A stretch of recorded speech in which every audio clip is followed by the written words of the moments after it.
In 2006, a research team at the Technical University of Dresden placed a sliver of 17th century Damascus steel beneath an electron microscope. At 60,000 times magnification, something emerged that did not belong to the medieval world. Carbon nanotubes, hollow cylinders of carbon atoms locked in hexagonal lattices, threaded through the iron matrix like a signature no blacksmith could have read. These are structures we now associate with aerospace composites and semiconductor research, not with open forges and charcoal flame. The blade had been shaped perhaps 3 centuries ago by hands that never heard the word atom, yet somehow the atoms had been arranged all the same.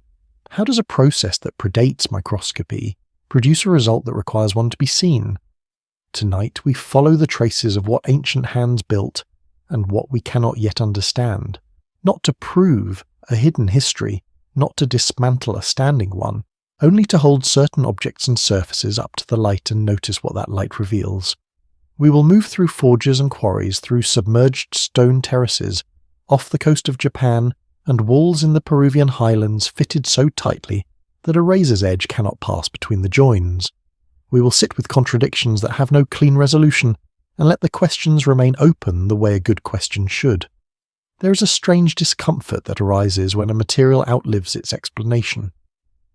We accept, almost without thinking, that technology is cumulative, that each generation builds upon the last in a slow upward arc, and for most of history that model holds. But scattered across continents, embedded in stone and alloy and glass, there are objects that break the pattern. Not dramatically, not with the noise of conspiracy, quietly, the way a single out-of-place note can unsettle an entire chord. Consider what we know and what sits beside it without resolution. In the bedrock of Aswan, an unfinished obelisk, had it been completed, 137 feet of solid granite, weighing roughly 1,200 tons, bears scoop marks so uniform in depth and curvature that modern engineers have compared them to the passes of a powered rotary tool. The standard explanation is dolerite pounders, a slightly harder stone wielded by patient hands over long months.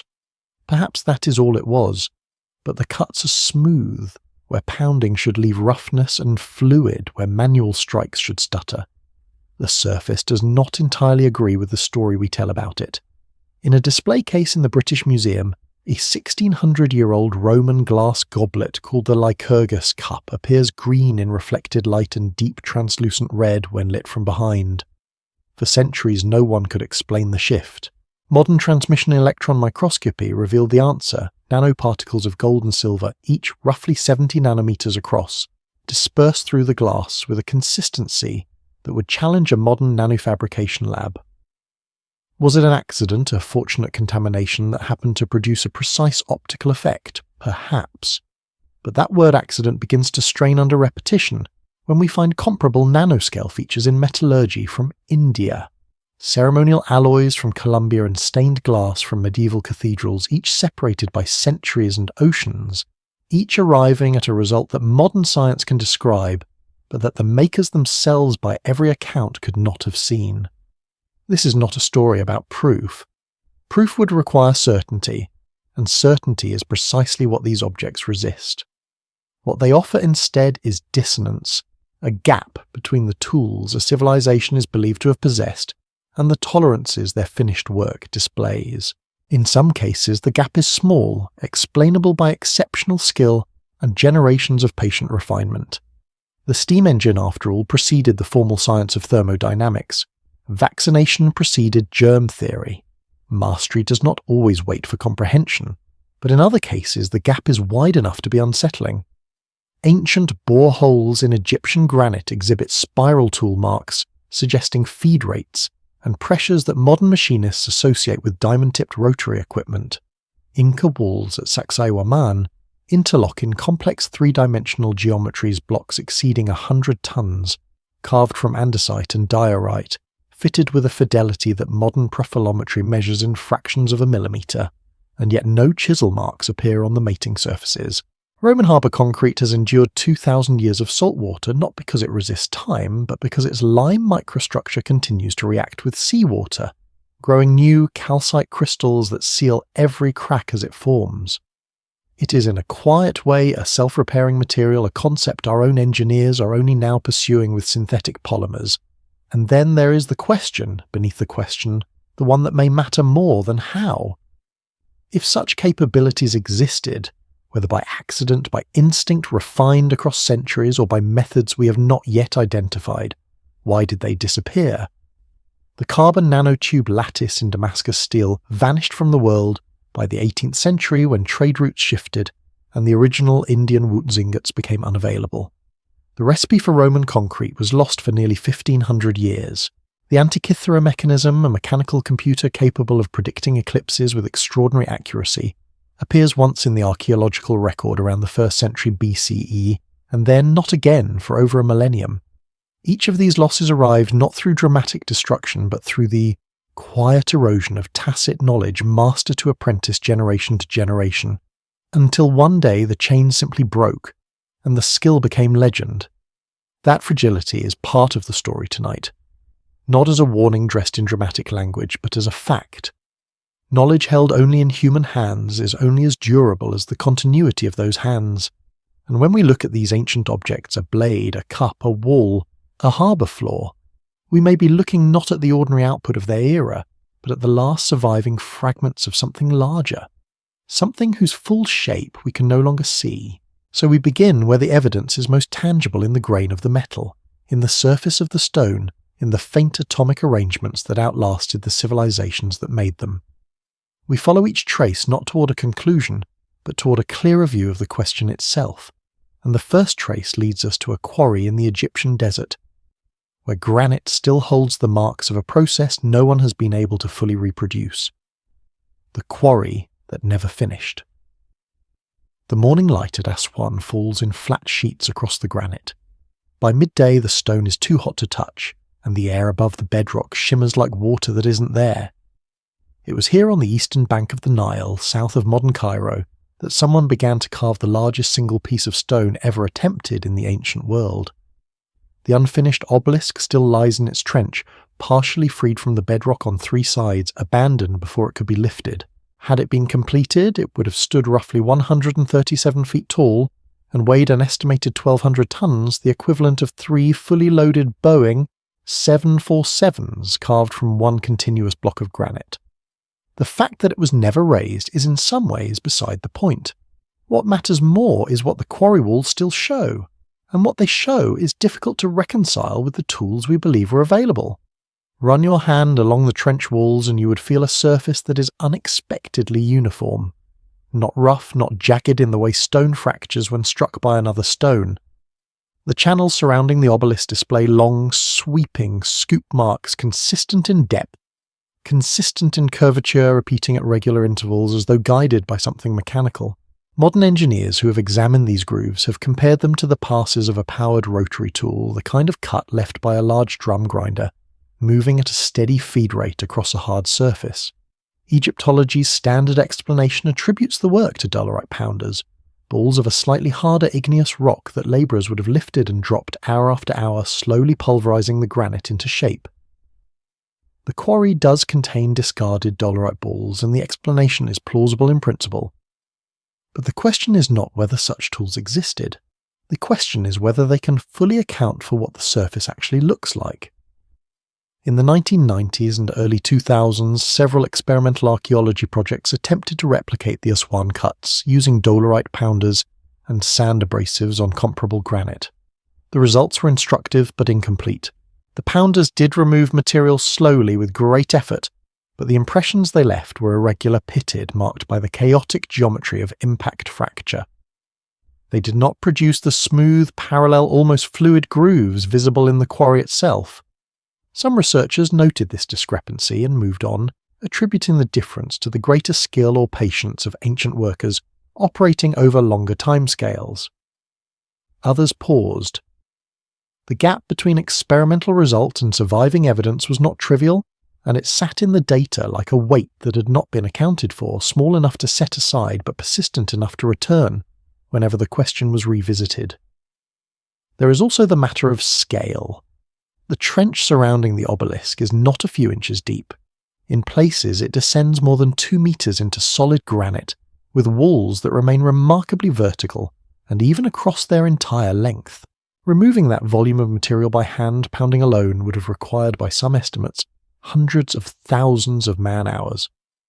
Egypt commanded enormous labour forces, so this is not impossible, but it raises an efficiency question that deserves attention.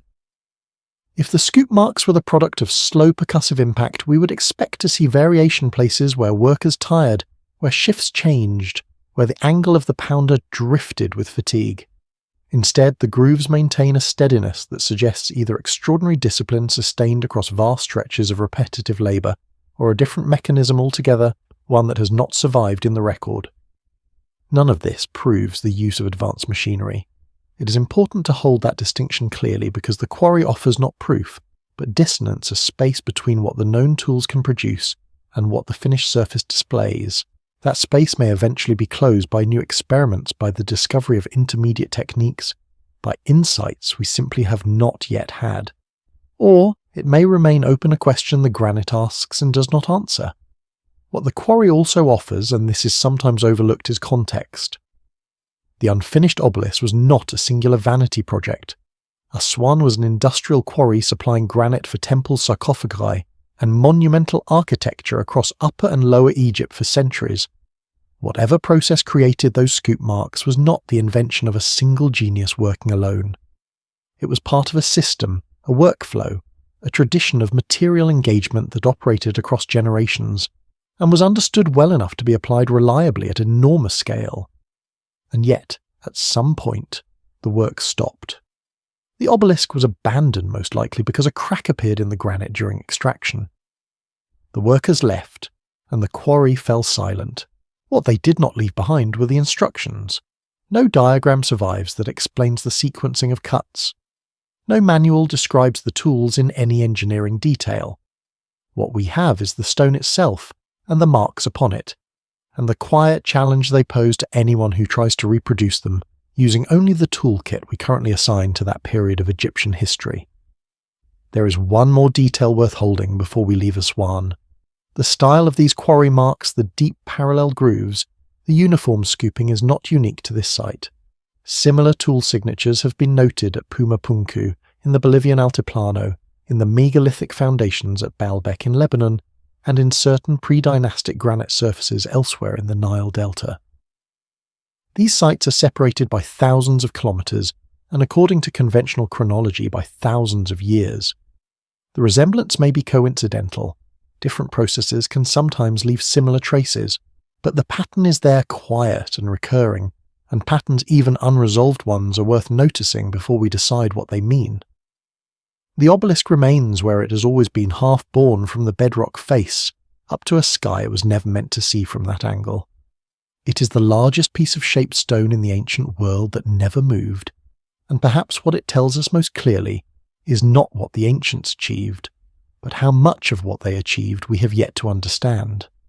From the quarry we move now to the metal, and to a blade whose secrets were invisible for centuries, until a microscope finally looked close enough to read what the forge had written into the steel itself. What the blade remembered. A fragment of steel, perhaps 4 centuries old, sits on a laboratory tray under fluorescent light. To the eye it is unremarkable, a dull time-darkened sliver, no larger than a fingernail removed from a blade that once belonged to someone whose name has not survived. There is nothing about its appearance that suggests it should trouble modern science.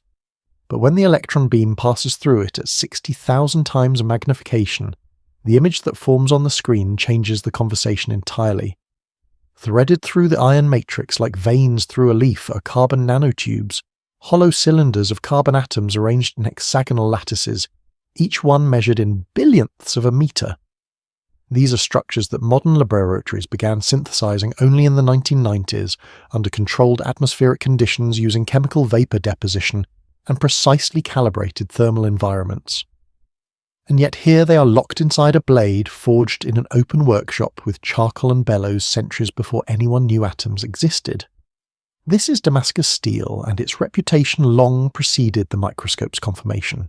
Between the 9th and 18th centuries, blades forged from this material were feared across the medieval world, by crusaders who encountered them in the Levant, by rival smiths who tried and failed to match their properties, by merchants who priced them as highly as jewels. The swords could hold an edge after repeated use in battleflex without snapping under lateral stress, and reportedly cut through inferior blades as though the opposing metal offered no more resistance than damp cloth. Their surfaces displayed a distinctive pattern, a flowing water-like ripple across the flat of the blade which came to be known simply as watering. For centuries that pattern was regarded as decorative, a hallmark of quality certainly, but nothing more.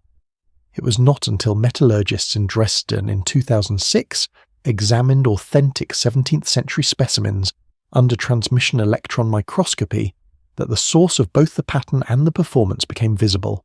The watering was not merely a surface effect. It was the visible signature of an internal atomic arrangement, alternating bands of cementite nanowires and carbon nanotubes distributed through the steel's crystalline matrix with a regularity that bordered on engineered. The raw material behind Damascus steel was not local to the forges of Syria or Persia. It originated thousands of kilometers to the southeast in the crucible furnaces of southern India and Sri Lanka, where a high carbon alloy known as woots was produced under carefully sealed conditions. The sealed crucible was essential. It prevented carbon from burning off during smelting, allowing the molten iron to absorb and retain a carbon content far higher than ordinary bloomery iron could achieve. The resulting ingots, small, dense, cake-shaped, were then carried along Indian Ocean trade routes to the port cities of the Middle East, where they entered the hands of master smiths who understood through tradition and long practice how to transform the raw woots into something extraordinary. The forging process itself demanded a thermal discipline that modern metallurgists describe with a kind of reluctant admiration. The ingot had to be heated to a narrow temperature window, hot enough for the carbon to migrate and cluster within the iron lattice, but not so hot that the delicate carbide structures would dissolve and be lost. Each heating and hammering cycle nudged the internal architecture of the steel toward greater order, coaxing the carbon atoms into configurations that repeated at the nanoscale, with a consistency that under the electron beam looks almost deliberate. The smiths who performed this work did not have thermometers. They judged temperature by the colour of the glowing metal, a deep cherry red for one stage, a brighter orange for another, and by subtler cues that are harder to quantify, the sound of the hammer strike changing, as the metal's internal structure shifted, the smell of the charcoal at different burn rates, the way the surface responded to quenching in oil or water. These were sensory instruments, imprecise by modern standards, but refined across generations of observation and correction. The process was not written down in the language of materials science. It was encoded in the rhythms of the workshop, in the relationship between a smith's hands and the metal's behaviour passed from master to apprentice, through demonstration rather than documentation. And it is precisely this mode of transmission, oral, embodied, dependent on unbroken chains of practice, that made the knowledge so vulnerable to disappearing. By the mid-18th century, Damascus steel production had effectively ceased. The reasons were multiple and overlapping.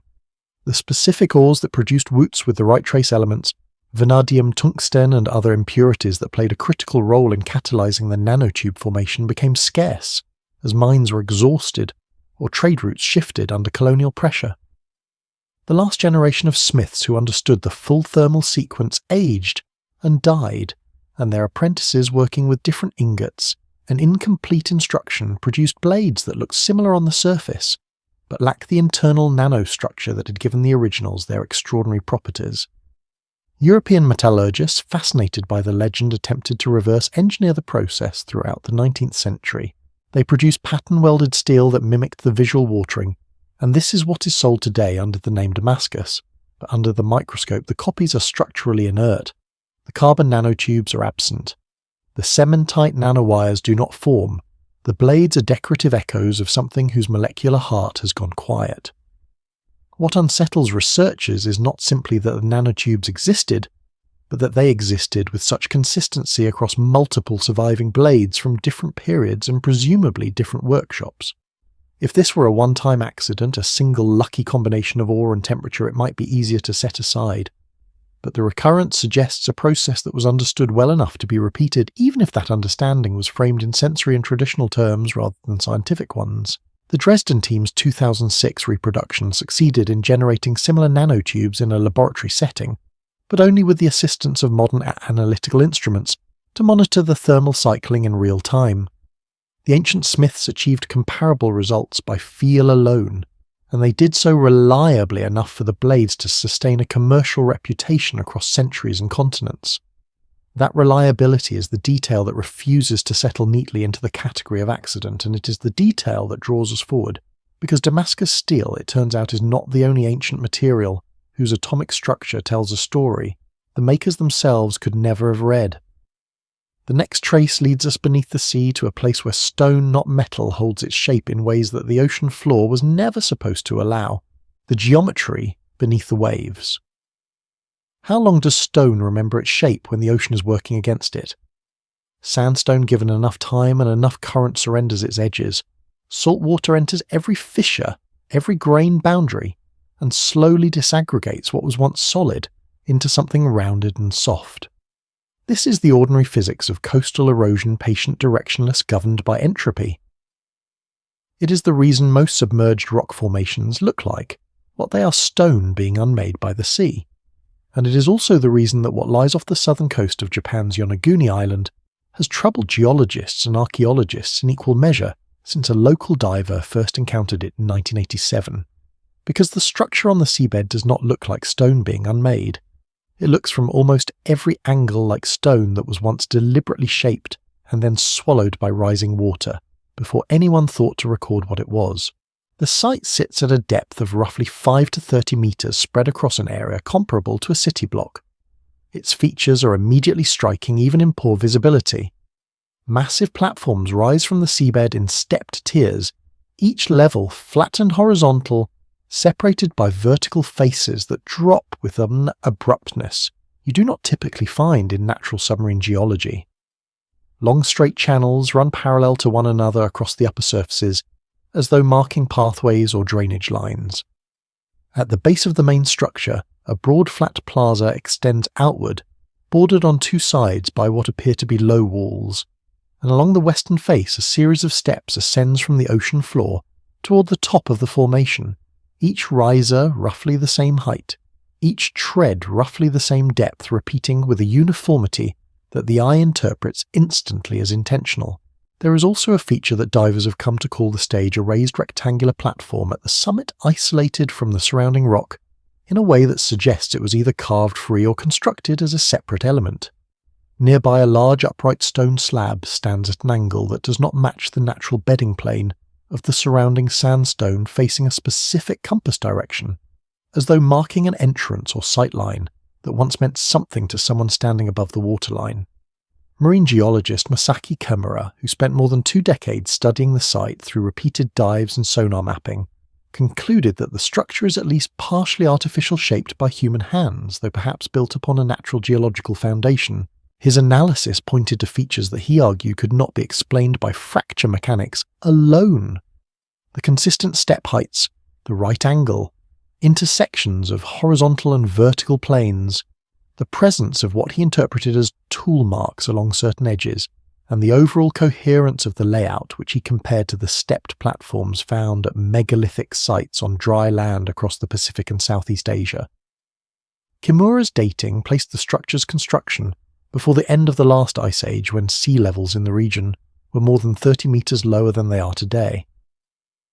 If correct, this would mean the site was built on dry coastal land sometime before 10,000 years ago, millennia before the earliest known monumental architecture in Japan, and thousands of years before the conventional starting point for complex civilization anywhere on Earth. That single estimate, more than anything else about Yonaguni, is what makes the site so difficult to discuss without controversy. The opposing view, held by a number of geologists, including Robert Schoch of Boston University, is that the formation is entirely natural.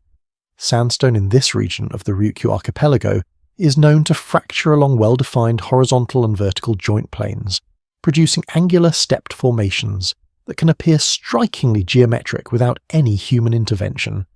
Schoch and others have pointed to comparable formations on nearby coastlines above water and clearly untouched by human activity that display similar right angles and flat surfaces created purely by the mechanical properties of the rock and the forces of wave erosion. In this reading, Yonaguni is a remarkable but ultimately explicable product of geology, and the human eye's eagerness to find pattern and purpose where none exists is doing the rest. This is the pareidolia argument, and it is not unreasonable. The brain is after all an extraordinarily aggressive pattern. Matching organ evolved to find faces in clouds and pathways in randomness. But the argument works best when applied to individual features in isolation, and it becomes harder to sustain when the features are considered as a whole. What makes Yonaguni persistently uncomfortable for the natural formation hypothesis is not any single detail, but the accumulation of details. The steps are not merely angular, they maintain consistent proportions over a span of more than 100 meters. The right-angle turns do not occur randomly across the formation. They connect terraces and platforms in a spatial logic that reads from above like a site plan. Certain corridors appear to align with solstice positions, though this claim is less rigorously documented and more contested among researchers. And the large upright slab standing against the local bedding angle has no obvious geological mechanism to explain its current orientation. None of these observations alone constitutes evidence of human construction, but taken together, they form a pattern that hovers at the boundary between geological coincidence and architectural intention. And neither explanation fully accounts for everything the site displays. The discomfort is that we cannot resolve the ambiguity, and the ocean, year by year, is slowly eroding the evidence that might one day settle the question. There is a broader context that adds weight without adding certainty. At the end of the last ice age, roughly 12,000 years ago, sea levels worldwide rose by more than 100 meters as the great continental ice sheets melted. Vast stretches of what had been habitable coastal land were submerged, and with them, any settlement structures or infrastructure that coastal populations might have built. Yonaguni is not the only submerged anomaly. In the Gulf of Khambhat off western India, side-scan sonar has revealed rectangular formations and stone alignments deep beneath the surface. Off the western tip of Cuba, sonar mapping has identified symmetrical structures at depths that would place them on dry land only during the Deep Ice Age. Near Malta underwater, features bear a resemblance to the island's famous megalithic temples, yet they rest 60 feet below the modern waterline. Each of these sites carries its own controversy, its own unresolved questions, and none has been conclusively determined to be artificial. But the recurring pattern, geometric anomalies on submerged land surfaces that were dry during the last glacial period is itself a kind of evidence not of construction, but of a question that keeps asking itself in different oceans and different latitudes. Yonaguni may be natural, it may be shaped, it may be something in between a geological formation that ancient hands recognized as useful and modified the way a cave becomes a dwelling without being built from scratch. What it cannot be at this point is ignored, and what it shares with the quarry at Aswan and the forges of Damascus is simpler than it first appears, a result that does not quite fit the explanation we have prepared for it, and a silence where the record ought to speak.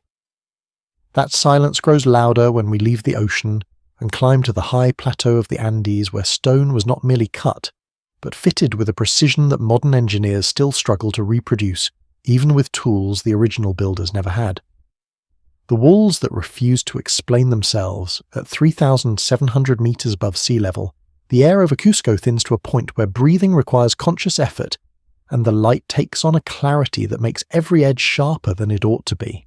It is here, on the steep hillside above the old Inca capital, that the fortress of Sacsayhuaman spreads its massive zigzag walls across the landscape, like the jaw of something ancient and immovable. The stones are enormous. Some of the largest weigh more than 100 tons and stand taller than a grown man cut from andesite and diorite volcanic rocks that rank among the hardest and most fracture-resistant materials available in the natural world. But it is not the size of the stones that stops visitors mid-sentence, it is the joints.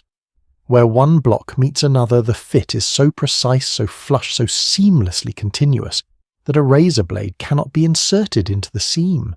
There is no mortar, there is no gap. There is only stone pressing against stone with a contact so complete that the interface between them is for all practical purposes invisible. This kind of fit in modern masonry is called ashlar stone, dressed to such fine tolerance that adhesive becomes unnecessary. But what distinguishes the Inca walls from even the best examples of European ashlar is the complexity of the geometry. These are not rectangular blocks stacked in regular courses. Many of the stones at Sacsayhuaman and at the nearby site of Sacsayhuaman's quieter cousin, the temple complex at Ollantaytambo, are polygonal, 12-sided, 14-sided, with curved and angled faces that interlock with their neighbours in 3 dimensions like the pieces of a jigsaw puzzle, designed by someone who found right angles insufficiently interesting. Each block fits not just the stone beside it, but the stone above, below, and behind it, and the mating surfaces follow one another's contours over distances of several feet, with a fidelity that modern profilometry measures in fractions of a millimetre. This is the detail that sits at the centre of the discomfort, and it is a detail that does not simplify the more closely you examine it. The conventional explanation is patient trial fitting. Workers. The argument goes would have shaped. A block tested it against its neighbour, identified the high points, removed the block, chiselled away the excess, and repeated the cycle dozens or hundreds of times until the surfaces matched. The tools available were stone hammers and bronze chisels, copper-tin alloys that are softer than the andesite being worked. Harder stones, perhaps river cobbles of quartzite or basalt, may have served as pounding tools for the rough shaping. This process extended over months or years per block could theoretically produce the tight fits we observe, and there is no reason to dismiss it entirely. Skilled masons given enough time and motivation can achieve extraordinary results with simple tools. The cathedrals of medieval Europe are proof enough of that, but the Inca walls present a scale problem that the trial fitting model does not comfortably address.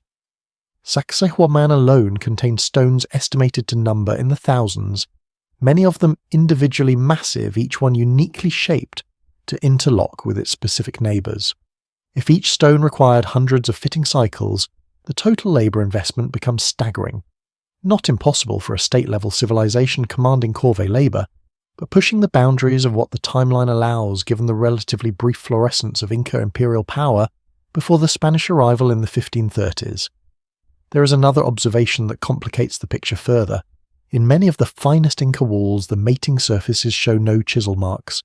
The faces that press against one another are smooth, not polished in the decorative sense, but braided or worked to a flatness that is free of the percussive scarring you would expect from repeated hammering with stone tools. Some researchers have proposed that the builders used abrasive techniques, dragging harder stone or sand across the surface in long, patient passes to achieve this finish. Others have speculated about the use of plant-based acidic compounds derived from certain Andean species that might soften the mineral surface just enough to allow finer shaping before the stone re-hardened. Neither hypothesis has been conclusively demonstrated in experimental conditions, and both leave open the question of how such methods could be applied with sufficient precision to produce the three-dimensional interlocking geometry that defines the walls. The absence of tool marks is not itself mysterious abrasion. By definition erases the evidence of its own process, but it does mean that the walls withhold information about their own making in a way that frustrates reconstruction. What the walls do not withhold is their durability. Cusco sits in an active seismic zone, and the region has experienced numerous significant earthquakes over the past 5 centuries. Spanish colonial buildings constructed on top of Inca foundations have collapsed and been rebuilt multiple times. The Inca walls beneath them have not moved. The polygonal interlocking geometry, whatever its origin, functions as a remarkably effective seismic design. Each irregularly shaped block distributes stress through multiple contact angles, rather than concentrating it along a single horizontal plane, allowing the wall to flex microscopically during a tremor and then resettle into its original configuration. Modern earthquake engineering recognizes this principle. It appears in the design of certain contemporary retaining walls and in theoretical models of adaptive masonry. The Inca builders arrived at the same functional result without, as far as we know, a formal theory of seismic resistance. Whether they derived it from centuries of empirical observation in an earthquake-prone landscape, or from a tradition of knowledge whose origins predate the Inca state itself, is a question that the stones characteristically decline to answer. There is a quiet resonance between these walls and the quarry at Aswan between stone that was shaped with unexplained smoothness and stone that was fitted with unexplained precision. The materials differ, the continents differ, the millennia differ, But the underlying puzzle is the same, a result that exceeds what the attributed tools should produce, preserved in a medium too durable to ignore and too silent to explain. That resonance grows stronger when we turn to a material far smaller than a wall and far older than the Inca Empire, a Roman glass cup that changes colour under light and whose secret invisible for 16 centuries turned out to be written at the scale of atoms. The cup that changed colour. One object held in the right light can undo centuries of assumption. The Lycurgus cup sits in the British Museum inside a climate-controlled case, and for most of the day it appears to be a handsome but unremarkable piece of late Roman glasswork, a thick-walled goblet carved with a mythological scene depicting King Lycurgus, entangled in a vine dating to roughly the 4th century of the Common Era. The glass, viewed under normal reflected light, is an opaque jade green, rich and solid, the kind of colour you might expect from a well-preserved Roman luxury object. But when light passes through the glass from behind, when it is lit from within rather than without, the cup transforms. The green vanishes. In its place, a deep, luminous ruby red floods the surface as though the glass itself has changed its chemical identity between one angle and the next. For most of the cup's known history, this colour shift was treated as a curiosity, an ornamental trick whose mechanism was unknown, and whose explanation was assumed to be simple, perhaps a quirk of the mineral content in the glass batch, perhaps an effect of aging. It was not until the 1990s, when fragments of the cup were examined under transmission electron microscopy, that the source of the phenomenon was finally identified, and it was not simple at all. Embedded throughout the glass matrix, distributed with a consistency that researchers did not expect, are nanoparticles of gold and silver. Each particle measures roughly 70 nanometers in diameter, less than 1,000th the width of a human hair, and it is the interaction between these particles and visible light that produces the dichroic effect. When light strikes the surface and bounces back, the nanoparticles scatter shorter wavelengths, preferentially producing the green appearance. When light passes through the glass, the particles absorb the shorter wavelengths and transmit the longer ones, creating the deep red. This is not a chemical stain or a pigment. It is a nanoscale optical phenomenon governed by the same physics surface plasmon resonance that modern nanotechnology laboratories exploit today in biosensors, optical filters and medical diagnostic devices. The cup, in other words, operates on a principle that was not formally described by science until the 20th century, and it does so with a particle distribution uniform enough to produce a clean, consistent colour shift across the entire vessel, rather than the blotchy, uneven effect you would expect from a random contamination. The immediate question is whether this was intentional. Could a Roman glassmaker working with a wood-fired furnace and no magnification beyond the naked eye have deliberately introduced gold and silver at the nanoscale to produce a specific optical result? Or was the effect an accident? A fortunate impurity that entered the glass melt from the crucible lining from the raw materials or from some other uncontrolled variable? The honest answer is that we do not know, and the evidence supports neither conclusion comfortably. On one hand, the Lycurgus cup is the only surviving Roman vessel known to exhibit this precise dichroic effect at this level of quality, which might suggest a one-time accident rather than a repeatable technique. On the other hand, the particle size and distribution are remarkably uniform for an accident.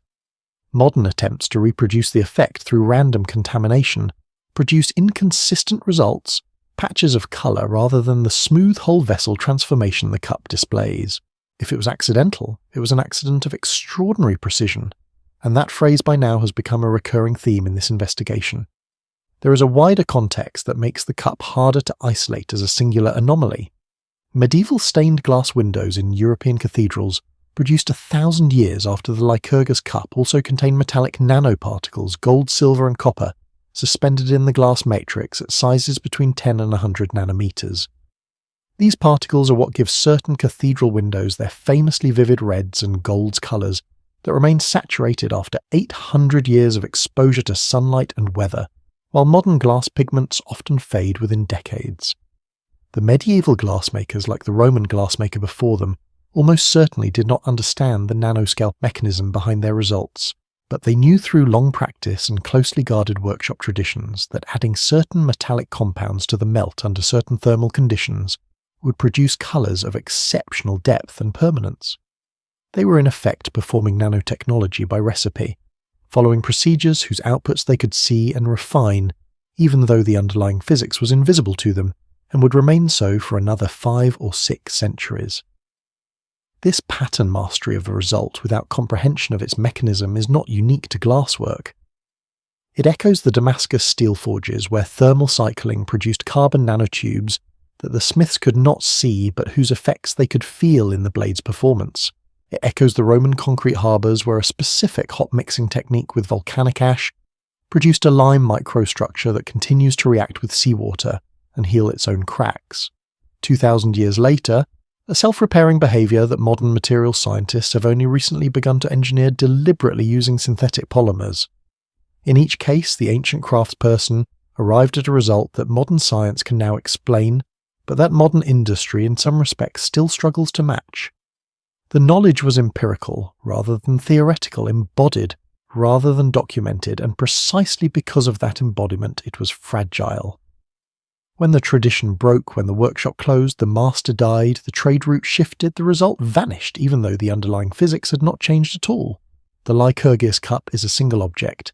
It weighs less than a kilogram. It fits comfortably in 2 cupped hands.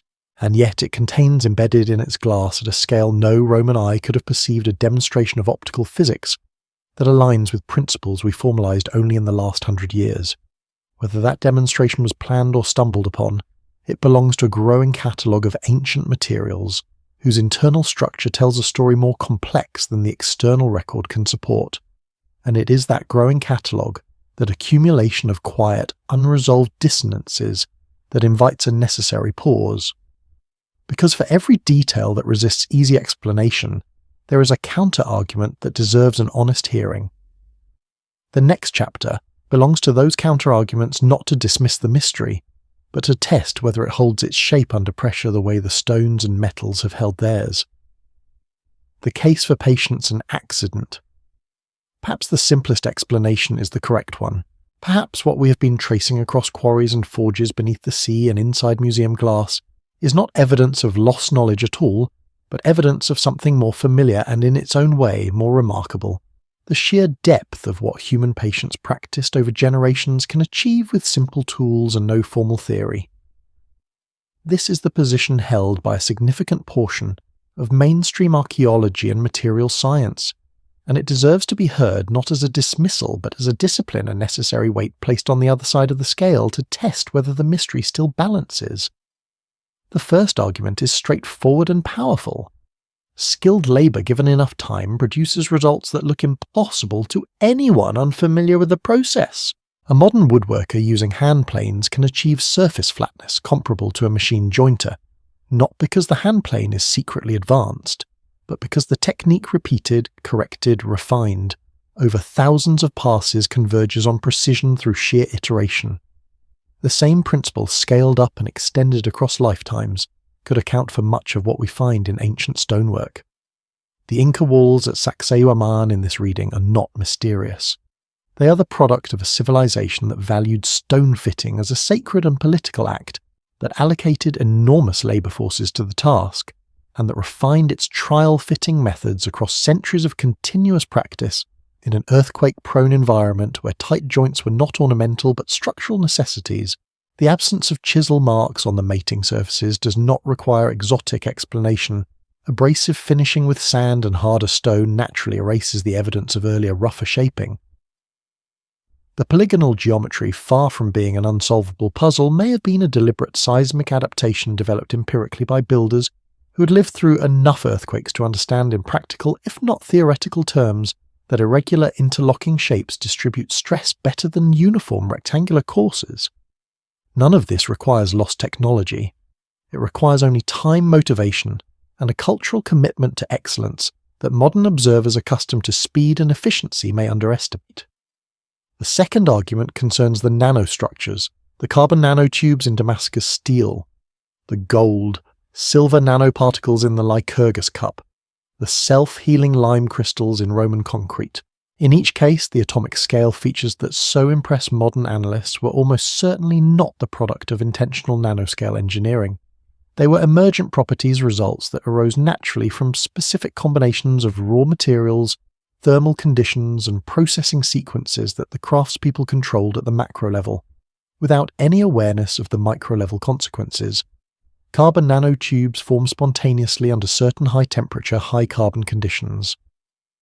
The specific ores used for wootz steel rich in vanadium and other trace elements provided a chemical environment in which repeated thermal cycling could produce nanotube self-assembly without any deliberate intervention at the molecular scale. The Smiths were not engineering atoms.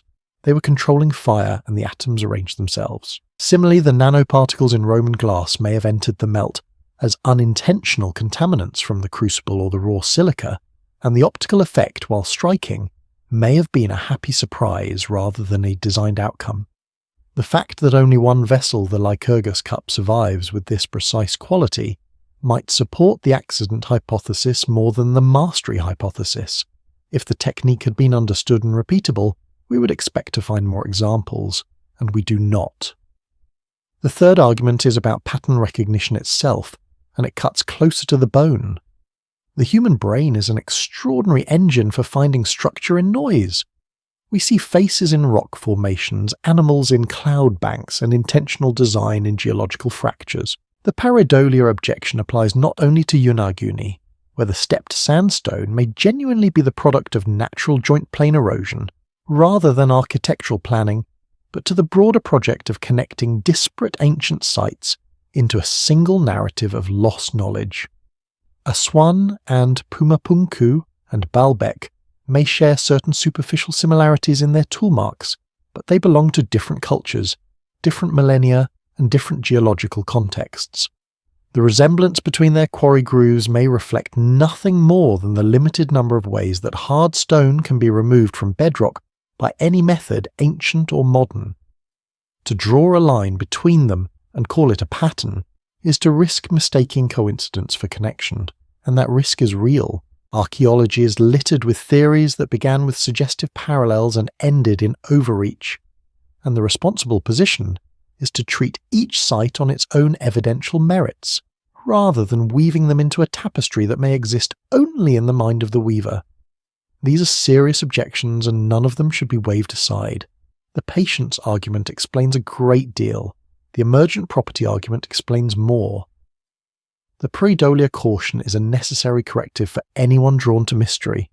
And yet, and this is the space we must sit in honestly, none of them explains everything. The experimental replications of dolerite pounding at Aswan did not produce the same surface quality.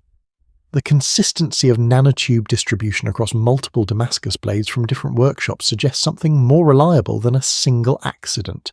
The accumulation of anomalies across unrelated sites and materials, while not proof of connection, is not easily dismissed as coincidence either, because the anomalies share a specific character, a result that exceeds what the attributed process should produce, and that specificity is harder to explain away than a vague resemblance would be.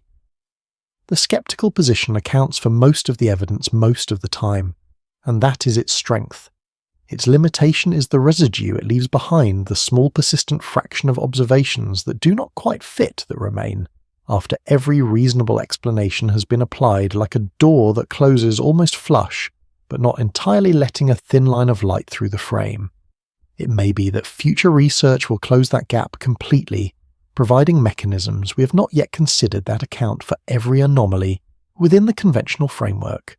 That is a real and legitimate possibility, but until it arrives, the gap remains, and it is the gap, not the certainty on either side of it, that honest inquiry requires us to acknowledge, and it is into that gap that we now carry the next question, not whether the ancients achieved precision, because clearly they did, but how they measured it, because to shape anything with tolerance you must first be able to detect it, and detection without instruments is a mystery of its own.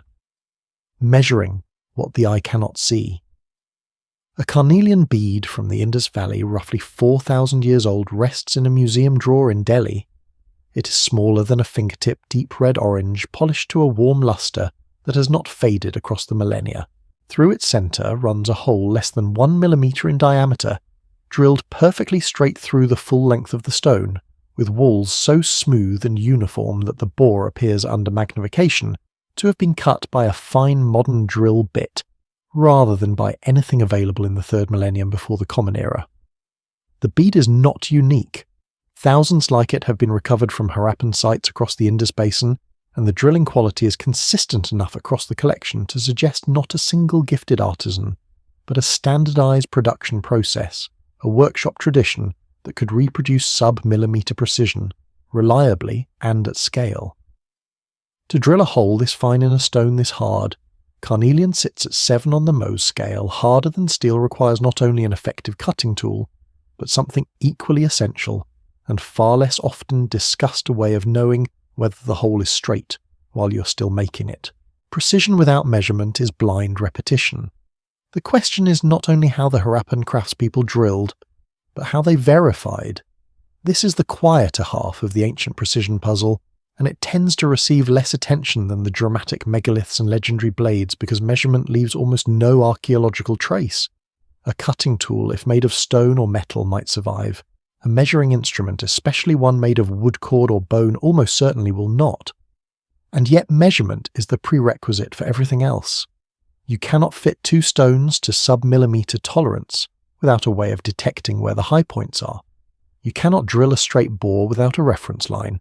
You cannot produce uniform scoop marks across a granite trench without some form of depth control. Every feat of ancient precision that we have discussed so far implies buried within it a corresponding feat of ancient metrology, and in most cases the metrological tools have vanished completely, leaving us to infer their existence only from the results they made possible. It is like finding a symphony with no trace of the instruments that played it, and the silence where the instrument should be is itself a kind of evidence. There are a few surviving clues scattered and fragmentary. In the ruins of Nineveh, the ancient Assyrian capital, 19th century excavators recovered a number of small objects carved from rock crystal quartz, polished into convex shapes that function as simple magnifying lenses. The best of these, sometimes called the Nimrud lens, has a focal length of roughly 11 centimeters and a surface curvature accurate enough to produce magnification without significant optical distortion. Whether it was used as a magnifying tool, a fire-starting device, or a decorative element is debated, but its optical properties are real and measurable. If lenses of this quality were available in the ancient Near East, they could have served as inspection tools, devices for examining surfaces, verifying drill quality, or checking the uniformity of fine metalwork at a resolution beyond the naked eye. This does not mean they were used for such purposes. It means only that the capability existed and that the gap between possessing a lens and using it to inspect craftsmanship is a smaller gap than the one between having no magnification at all and producing sub-millimeter precision consistently. The bore holes in Egyptian granite present a related but distinct measurement puzzle. At sites including Abusir and the Giza Plateau, researchers have documented cylindrical holes drilled into granite and basalt with spiral grooves on the interior walls, grooves that suggest a rotary tool advancing into the stone at a consistent feed rate, cutting deeper with each revolution. Modern machinists who have examined casts and photographs of these holes note that the groove pitch, the distance the tool advances per rotation, implies a cutting pressure and speed that would be difficult to achieve with a hand-cranked bow drill, particularly in a material as hard as granite. The mainstream explanation involves copper tube drills, used with an abrasive slurry of sand and water, and experimental work has shown that such a setup can cut granite, albeit slowly. But the uniformity of the spiral grooves in the ancient examples suggests a level of control over feed rate, the speed at which the drill advances into the stone that goes beyond simply leaning on a hand tool. Feed rate control implies either a mechanical advantage that regulated the downward pressure, or an extraordinary tactile sensitivity on the part of the operator, a capacity to feel the drill's progress through the stone and adjust in real time to maintain consistency. Either interpretation points toward a sophistication in process control that is easy to underestimate when the only surviving evidence is the hole itself. There is a broader principle at work here, one that connects the Indus beads to the Egyptian bore holes, to the Inca walls, and even to the thermal cycling of Damascus steel. In every case, the achievement we observe is not merely a shaping achievement, it is a feedback achievement. The craftsperson was not simply removing material or assembling components. They were detecting deviation and correcting for it in real time at scales approaching or exceeding the limits of unaided human perception. This implies the existence of what engineers today would call a metrology chain, a sequence of measurement, comparison, and adjustment that closes the loop between intention and result. In modern manufacturing, that chain involves calipers, gauges, interferometers, and coordinate measuring machines. In the ancient world, it involves something else, something that may have been as simple as a taut cord, a straight edge, a water level, and an experienced hand, or something that we have not yet identified, because it did not survive in a form we recognize as a measuring tool. The absence of evidence is not evidence of absence, but it is a silence. And in that silence the question persists. What instruments did these hands trust? And how did those instruments achieve what the results demand? The answer may lie partly in something modern. Engineering has largely abandoned the trained human body as a precision instrument. A master potter centers clay on a wheel by feel, detecting asymmetries of a fraction of a millimeter through fingertip pressure. A violin maker taps a plate and listens for the resonance that indicates correct thickness, calibrating wood by ear to tolerances that rival mechanical gauges. These are not mystical abilities. They are the product of years of deliberate practice, neural pathways, refined through repetition until the body becomes its own sensor. If ancient metrology relied on similar embodied skills, hands trained to detect surface irregularities by touch eyes, calibrated by decades of close work ears attuned to the sound of a tool cutting cleanly versus cutting rough, then the measurement instruments we are looking for may never have existed as physical objects at all. They may have lived and died with the people who carried them, leaving behind only the impossible precision of the work itself as testimony that they were once real. And that perhaps is the deepest loss, not the tools, not the techniques, but the trained perception that made both possible. From the question of how the ancients measured, we turn now to the question of what happened when measurement met material at the most intimate scale in the forge, where Roman engineers mixed a concrete so precisely calibrated that the ocean itself became not its destroyer, but its collaborator. The concrete that learned to heal. 2,000 years ago, Roman engineers poured a grey slurry into wooden forms along the harbour walls of Caesarea on the Mediterranean coast of what is now Israel. The mixture was unglamorous volcanic ash. From the fields around Pozzuoli near Naples, chunks of volcanic rock, lime putty and seawater. It looked nothing like the polished marble or carved granite that tourists associate with Roman civilization. It was heavy, rough, and utilitarian, designed not to be admired, but to endure. And endure it did. Those harbour walls are still standing. The concrete has spent 20 centuries submerged in salt water, an environment that destroys modern Portland cement within decades, and it has not merely survived. Under electron microscopy, the material shows signs of having grown stronger over time, as though the sea, rather than being the concrete's enemy, had become its collaborator in a chemical process that no Roman engineer could have described in modern terms, but that someone at some point understood well enough to set in motion deliberately. The key to this longevity was identified in a series of studies conducted between 2013 and 2023, most notably by researchers at MIT and the University of Utah.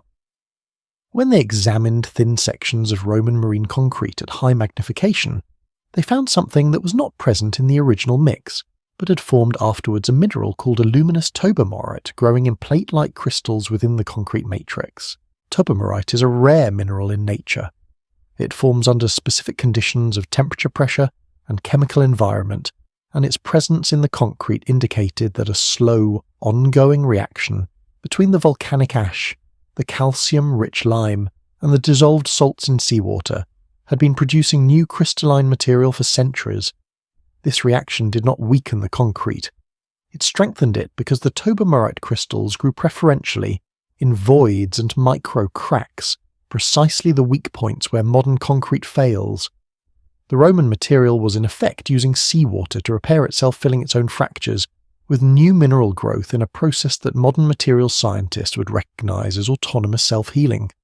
The Romans had created, whether by design or by extraordinarily refined empirical practice, a material with a property that 21st century engineering is only now learning to replicate using synthetic polymers and embedded microcapsules. The more recent MIT study, published in 2023, added another layer to the discovery.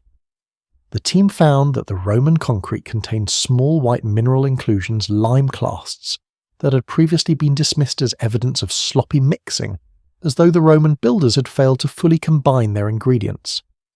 But the researchers demonstrated that these clasts were not defects. They were functional reservoirs. When a crack propagated through the concrete and intersected a limeclast, the exposed calcium reacted with water to form calcium carbonate, which filled the crack and arrested its growth. The sloppy mixing was in this reading a deliberate feature, a hot mixing technique in which quicklime was combined with the pite at high temperature, producing a reactive concrete that carried within itself the chemical ingredients for future repair. The detail is small, but it repositions the entire narrative. What had been interpreted as a limitation of ancient technique was revealed under closer analysis to be a sophistication that modern engineers had not thought to look for because they had assumed it could not be there. Roman concrete was not uniform across the empire. Different structures used different recipes adjusted for local materials and local conditions. The marine concrete of harbours differed from the concrete used in aqueducts, which differed again from the mixture poured into the walls of the Pantheon, a structure whose unreinforced concrete dome spanning 43 metres remains the largest of its kind in the world after nearly 1900 years. The Pantheon's mix incorporated progressively lighter aggregates toward the top of the dome, heavy basalt at the base, lighter tufa and pumice toward the oculus, a graded density design that reduced the structural load at the crown while maintaining strength at the base. This is a principle that modern engineers apply in composite design and lightweight structural concrete, and the Romans implemented it with a precision of material selection that suggests careful testing and deliberate calibration rather than arbitrary choice. No surviving Roman text describes this grading in engineering terms. Like the self-healing harbour concrete, the knowledge was embedded in the practice, not in the documentation, and when the practice ended, as it did gradually following the fragmentation of the Western Empire and the disruption of the volcanic ash supply chains, the understanding went with it. For roughly 1,500 years, the recipe for Roman marine concrete was effectively lost. Medieval and early modern builders used lime mortars that performed adequately in dry conditions but deteriorated rapidly in contact with water. Modern Portland cement developed in the 19th century sets faster achieves higher initial compressive strength and is far easier to produce at industrial scale. But it lacks the Roman material's capacity for self-repair, and its calcium silicate hydrate binder is chemically vulnerable to the chloride and sulfate ions abundant in seawater. Modern marine concrete structures require steel reinforcement, which itself corrodes over time, cracking the concrete from within. The design life of a modern reinforced concrete structure in a marine environment is typically 50 to 100 years before significant maintenance is required. The Roman harbour at Caesarea has been standing in the same water for 2,000 years, unreinforced, unmaintained, and still intact. The comparison is not flattering to modernity, and it carries a quiet implication that is difficult to dismiss, that in at least this one domain, an ancient empirical tradition produced a material whose long-term performance exceeds what our own theoretically informed industry has yet to achieve. There is a temptation to romanticize this, to frame the Romans as intuitive geniuses who outperformed modern science through some lost wisdom. The reality is likely more mundane, and in its own way more instructive. Roman concrete technology developed over centuries of iterative experimentation in a civilization that built constantly, massively, and across diverse environments from the arid interior of North Africa to the storm-battered Atlantic coast of Iberia. Each project was an experiment, each failure a data point, and the accumulated knowledge of what worked and what did not was carried forward by guilds of builders whose institutional memory spanned generations. They did not need to understand Tabermarite crystallography. They needed to know that this ash from this source mixed with this lime at this temperature and poured into seawater would produce a wall that outlasted everything else they had tried. The knowledge was practical, specific, and deeply contextual, and it was exactly this contextuality that made it perishable once the context changed. What the Roman concrete shares with Damascus steel and the Lycurgus cup is not a hidden technology, but a hidden fragility, the fragility of knowledge that lives in process rather than in print. And it is this fragility that draws us toward the next question, one that moves beyond individual materials and individual sites to ask something larger. Why, across so many cultures and so many centuries, does the same pattern repeat a peak of material mastery, followed by a fall into forgetting, as though the thread connecting one generation's knowledge to the next were always thinner than it appeared? The thread that breaks in silence 1,000 years. That is the gap between the Antikythera mechanism and the next known device of comparable complexity. The mechanism itself recovered in 1901 from a Roman-era shipwreck off the coast of a small Greek island is a bronze assembly of at least 30 interlocking gears housed in a wooden case roughly the size of a shoebox. When intact, it could calculate the positions of the sun and moon, predict lunar and solar eclipses, track the cycles of the ancient Olympic Games, and model the irregular motion of the moon using a pin and slot mechanism that compensated for the elliptical shape of the lunar orbit. It dates to approximately the 2nd century before the Common Era. Nothing remotely approaching its mechanical sophistication appears again in the surviving record until the astronomical clocks of medieval Europe more than 1,200 years later. The device did not evolve into something better. It did not simplify into something more portable or more widely distributed. It simply vanished from the technological landscape as though it had never existed, and had the shipwreck not preserved it under layers of silt and calcified marine growth, we would have no reason to believe that it ever had. The Antikythera mechanism is the most dramatic illustration of a pattern that recurs throughout this investigation, but it is not the only one. Damascus steel rose to its zenith and then disappeared when the ore sources and the apprenticeship chains that sustained it were disrupted. Roman self-healing concrete endured for 2 millennia in the structures that had already been built, but the knowledge of how to make it did not survive the slow collapse of the institutions that had carried the recipe. The precision drilling techniques of the Indus Valley produced thousands of beads of consistent sub-millimeter quality, and then when the Harappan civilization declined around 1900 BCE, the skill contracted and simplified, replaced in later periods by cruder methods that achieved adequate but not exceptional results. In each case, the pattern is the same: a peak of capability, a disruption of transmission, and a long silence, during which the knowledge exists only as an artifact whose making no one alive can explain. The conventional model of technological progress does not accommodate this pattern comfortably. We are accustomed to thinking of innovation as cumulative, each generation adding to the total store of knowledge building upward on foundations laid by predecessors. And across the broad sweep of history this model holds. But it holds unevenly, and the places where it breaks down are precisely the places where the most interesting questions live. The thread that connects one generation's mastery to the next is not a steel cable. It is something closer to a spoken sentence dependent on the presence of a speaker and a listener vulnerable to interruption by any force that separates the two. War can break it. Plague can break it. Economic collapse, political upheaval, the disruption of trade routes that supply critical raw materials, any of these can sever the chain of transmission in a single generation. And once severed, the knowledge does not persist in the material the way a fossil persists in rock. It persists only in the hands and minds of practitioners, and when the last practitioner dies without a successor, the knowledge enters a silence from which it may not return for centuries if it returns at all. This fragility is especially acute for what engineers and historians of technology call tacit knowledge, knowledge that is embodied in practice rather than recorded in text. A written formula can survive the death of its author. A mathematical proof once published exists independently of the mathematician, but a forging technique that depends on the color of the metal, at a specific temperature, on the sound of the hammer, at a particular stage of the process, on the smell of the charcoal that indicates the right carbon atmosphere. This kind of knowledge cannot be fully captured in writing, because it was never fully verbal to begin with. It lived in the senses, in the muscles, in the accumulated intuition of a craftsperson who had spent decades calibrating their body to the behavior of the material. and when that body was gone, the knowledge went with it, regardless of whether anyone had thought to write down the steps, because the steps without the sensory context were incomplete, like a recipe that lists ingredients but cannot convey the taste that tells the cook when the dish is finished. There is a modern analogy that makes this viscerally clear. If every semiconductor fabrication facility on Earth were destroyed tomorrow, not just the buildings and equipment, but the institutional knowledge of the engineers who operate them, the ability to manufacture microprocessors would effectively cease.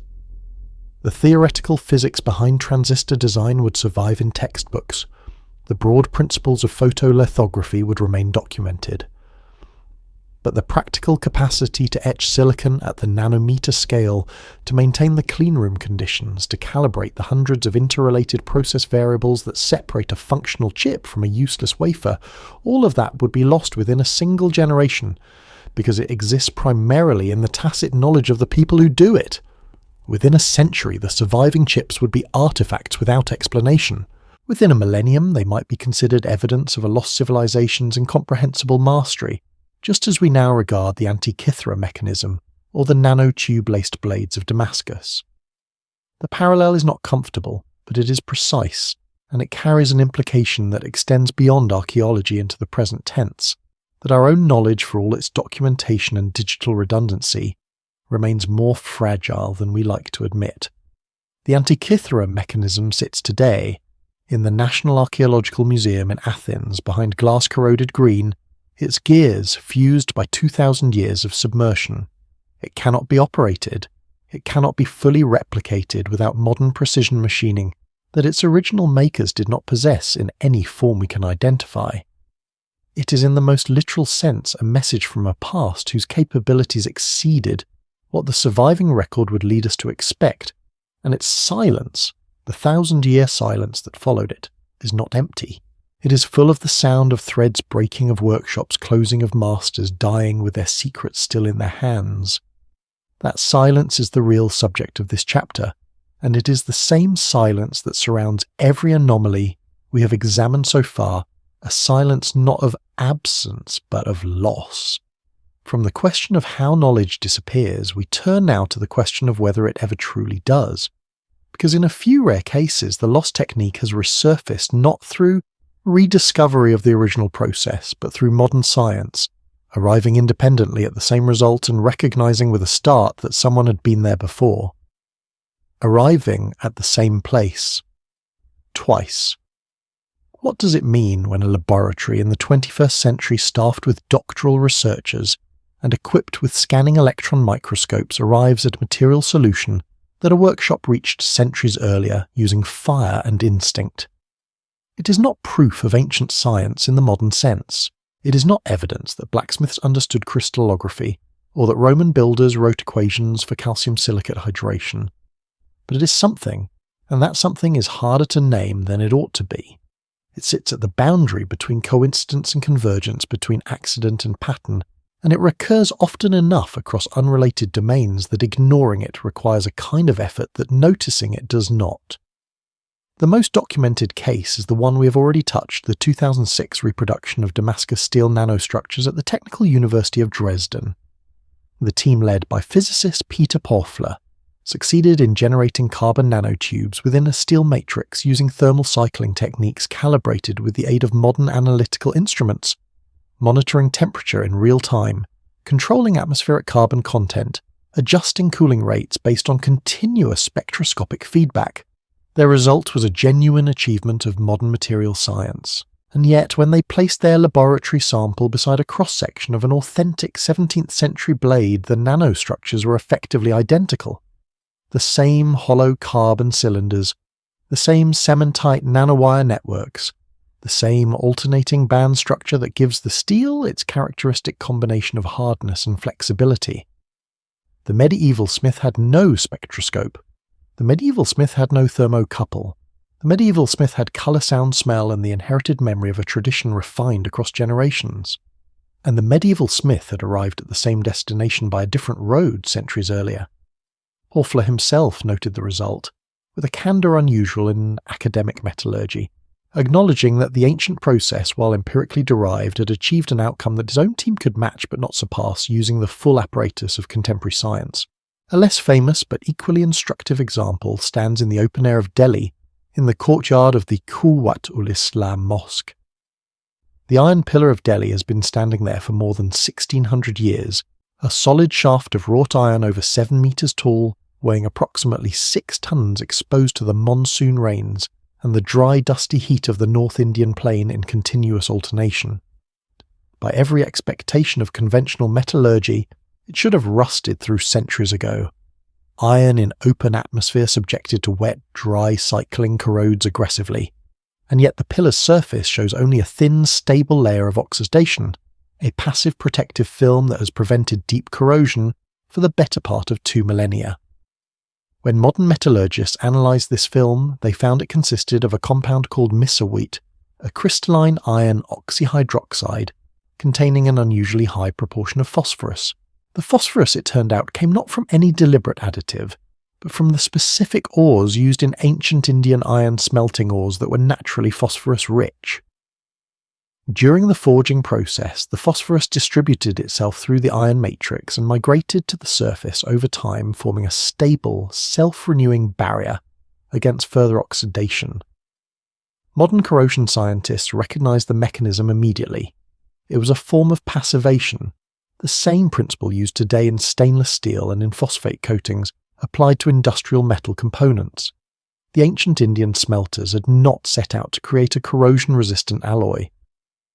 They had worked with the materials available to them, and the materials processed through their traditional methods had produced a result that modern engineering would not formally describe for another 15 centuries.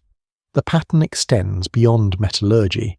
In 2023, the MIT study on Roman concrete demonstrated that the hot mixing technique used by Roman builders, combining quicklime with pozzolanic ash at elevated temperatures, produced lime clasts that functioned as self-healing reservoirs, reacting with water infiltration to seal cracks autonomously. Modern self-healing concrete, still largely experimental, uses embedded microcapsules of adhesive or bacteria that activate when a crack exposes them to moisture.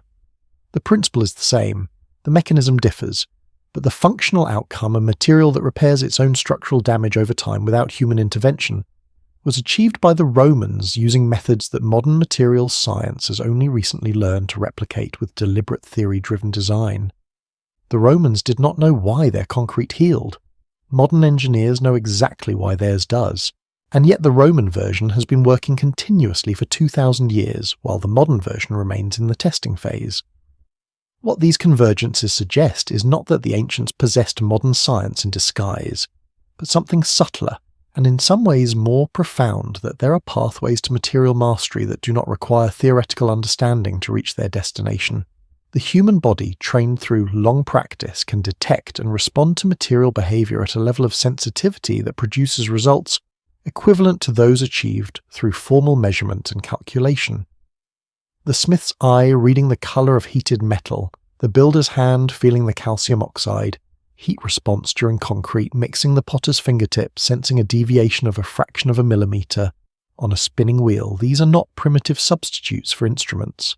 They are instruments, biological ones, calibrated by experience and refined by repetition to a degree of precision that modern science is only beginning to quantify through research in haptic perception and expert motor control. The implication is uncomfortable for a culture that equates technological progress with instrumentation. If embodied knowledge can achieve atomic-scale results, as the nanotubes in Damascus steel and the passivation film on the Delhi pillar attest, then the absence of instruments in the archaeological record does not necessarily indicate the absence of precision. It may indicate only that the precision was carried in a medium we do not know how to excavate. The human nervous system, trained to a sensitivity that died with its owner, and left behind only the work as evidence of its existence. This is the loss that no museum can display and no excavation can recover, and it is the loss that makes every surviving artifact of ancient precision feel slightly heavier than its physical weight alone would account for. From the question of how knowledge converges across time, we move now to the question of what happens when multiple convergences appear, not just across centuries but across continents, when the same material solutions, the same structural principles, and the same unexplained precision surface in cultures that, according to every conventional model, had no contact with one another at all. The same answer on different shores. 6,000 kilometers separate the granite quarries of Aswan from the andesite platforms of Pumapunku on the Bolivian Altiplano. There is no trade route that connects them in any surviving record, no shared language, no cultural exchange that archaeologists have been able to document. The Egyptian Old Kingdom and the Tiwanaku civilization that built Pumapunku are separated not only by an ocean, but by roughly 2,000 years of conventional chronology. And yet, when engineers examine the stonework at both sites with the same precision instruments, they find surface tolerances that overlap flatness. Measured in fractions of a millimetre, interior angles that deviate from true, by amounts so small they approach the limits of the measuring equipment itself. The materials differ, the architectural traditions differ, the purposes of the structures differ. But the precision does not. It sits at the same level in both places, like a watermark that appears only when you hold the page at the right angle, and it raises a question that conventional archaeology has been remarkably quiet about: how do two cultures, with no demonstrable contact, arrive independently at the same narrow band of material tolerance? The standard explanation is convergent development, the idea that similar problems produce similar solutions when worked on long enough by sufficiently motivated people. Stone is stone regardless of the continent. Gravity is the same in Peru as in Egypt.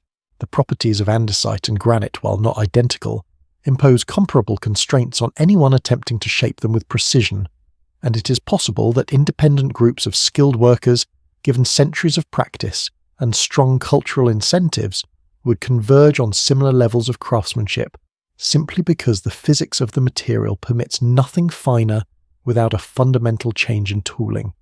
This is a reasonable position, and it accounts for a great deal. Two potters on opposite sides of the world will independently discover that clay needs to be wedged before throwing, not because they share a tradition, but because the material demands it.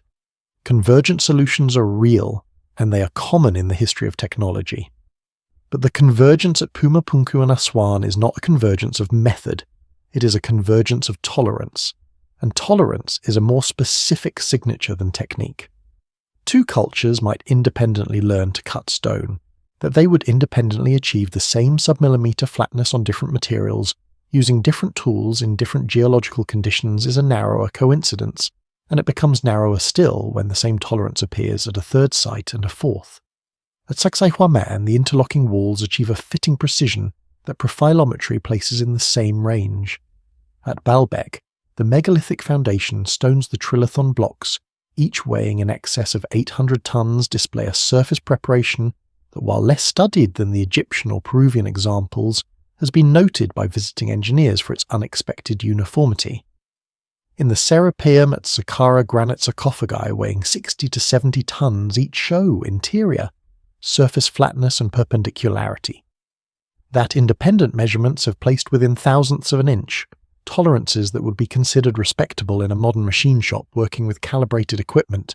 These are not the same culture, they are not the same century, they're not the same continent, and yet the numbers, when you lay them side by side, cluster in a range that is far too narrow to be explained by the general statement that ancient people were skilled at working stone. Skill is variable. Skill produces a distribution of results from crude to exceptional. What we find at these sites is not a distribution. It is a clustering, as though multiple cultures had been aiming at the same target, or had inherited the same standard from a source that none of their surviving records describe. This is where the investigation edges into territory that makes mainstream scholarship uneasy, because the implication, even stated cautiously, is that the precision may not have been independently invented at each site, but may reflect a shared inheritance, a body of material knowledge that predates the civilizations we credit with the work. The idea is not new. Writers and researchers outside the academic mainstream have proposed versions of it for decades, sometimes responsibly and sometimes not. The challenge is to hold the observation without leaping to a conclusion that the evidence does not yet support. The clustering of tolerances across unrelated sites is real. It is measurable.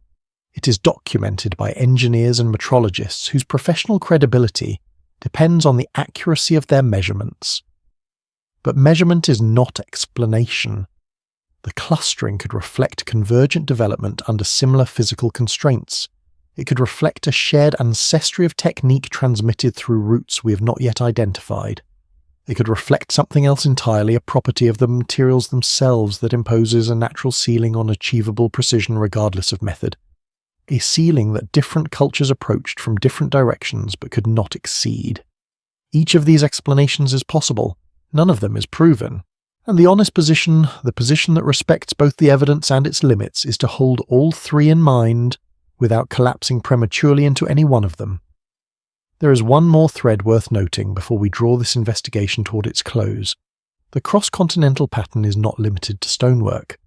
The depletion gilding of Miska goldsmiths in Colombia, a process that leaches copper from the surface of a tumbaga alloy to leave a pure gold exterior, achieves a chemical uniformity at the boundary between gold and copper that modern surface analysis places at the atomic scale.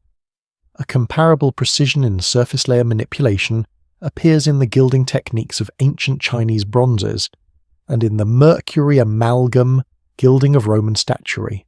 3 cultures, 3 continents, 3 unrelated metallurgical traditions, each arriving at a method of controlling surface composition at a depth measured in nanometers.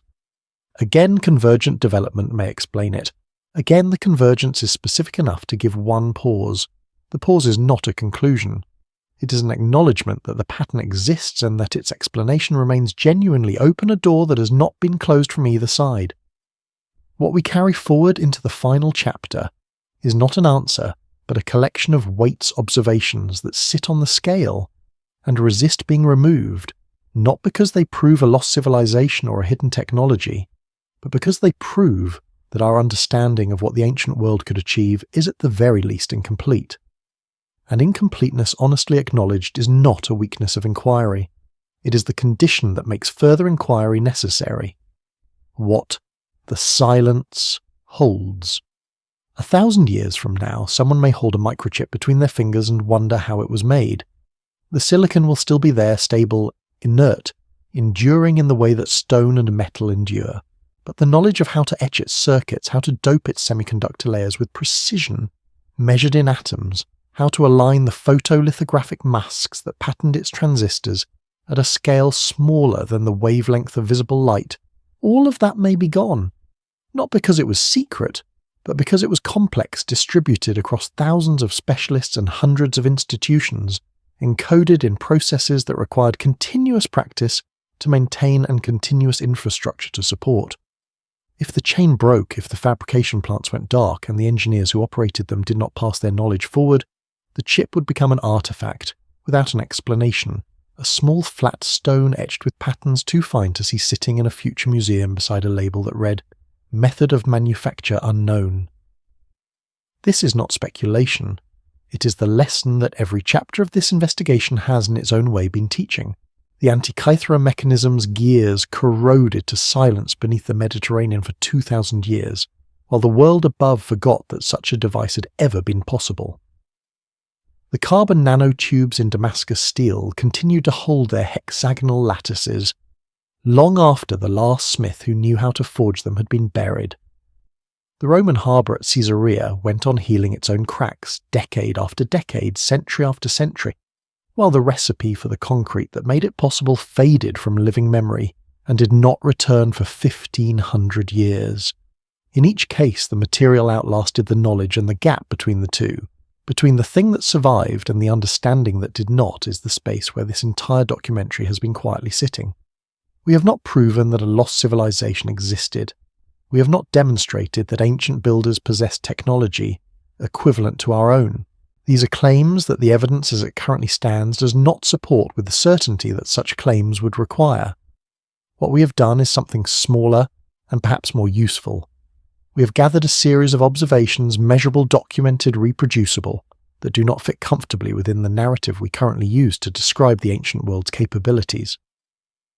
The surface tolerances at Aswan and Pumapunku, the nanotube lattices in medieval steel, the dichroic nanoparticles in Roman glass, the self-healing chemistry of marine concrete, the sub-millimeter bore holes of the Indus Valley. The polygonal walls of Sacsayhuaman standing through centuries of earthquakes without mortar and without explanation. Each of these taken alone might be a footnote, an interesting anomaly, a testament to the occasional extremes of human craft, but taken together they form a weight that presses gently against the edges of the conventional framework, not breaking it, but testing its flexibility, asking whether it has room for what the evidence actually shows. The honest answer is that we do not know. We do not know whether the precision we find in ancient materials was the product of accident refined by repetition of embodied knowledge transmitted through unbroken chains of apprenticeship, or of methods and instruments that have not survived in any form we can recognize. We do not know whether the cross-continental clustering of tolerances reflects convergent development, shared inheritance, or a property of the materials themselves. We do not know whether the nanostructures in Damascus steel were the intentional product of a controlled process, or the fortunate byproduct of specific ores and specific thermal conditions that happened, through no one's deliberate design, to coax carbon atoms into configurations that modern science would not describe for another 300 years. The not knowing is not a failure of this investigation. It is its subject, because what the ancient world has left us in its stones and metals and glass is not a set of answers. It is a set of questions that we have only recently developed the tools to ask, and the asking has barely begun. What we can say with a quietness that feels appropriate to the hour is that the past was not as simple as the summary version suggests.